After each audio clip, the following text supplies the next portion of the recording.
worst job I ever had. I've had a lot of crappy jobs, which include like delivering newspapers, washing dishes, mowing lawns. But hands down, the worst job I ever had was right before Dan and I started the band. I was 21 years old and I ended up working at a telemarketing place. It was the most soul-crushing experience I've ever had. I've never felt like... At the same time, my car got broken into, my stereo got stolen. So I was driving around in a 1994 Ford Escort wagon with the windows busted out and a boombox in the back with a cassette player because I had no stereo, listening to dubbed tapes.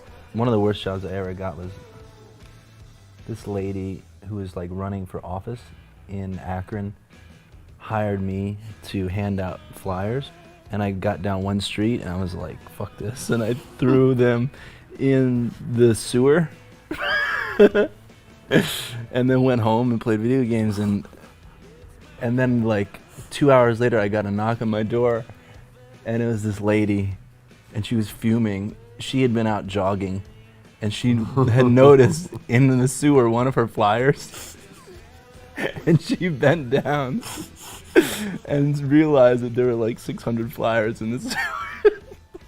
You're almost home free. I know, man. Yeah, well, I think when you're kids, though, you think that you throw something down the sewer and It it's like, disappears. it's gone. It's gone. Me and some buddies, when we were like, I was in 4th grade, we went, they used to sell you smoke bombs when you were a kid. And these things were actually called smoke pots. And what they did was, they shot flames off out of either side that were like pretty intense for like 2 seconds, and then just a huge cloud of smoke. And we bought a bunch of these and just threw them down a sewer.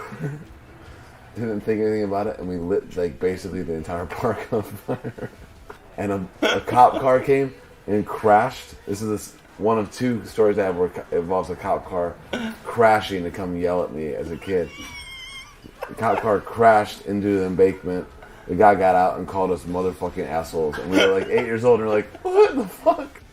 And he realized exactly at that point that he was already being too harsh and let us go home.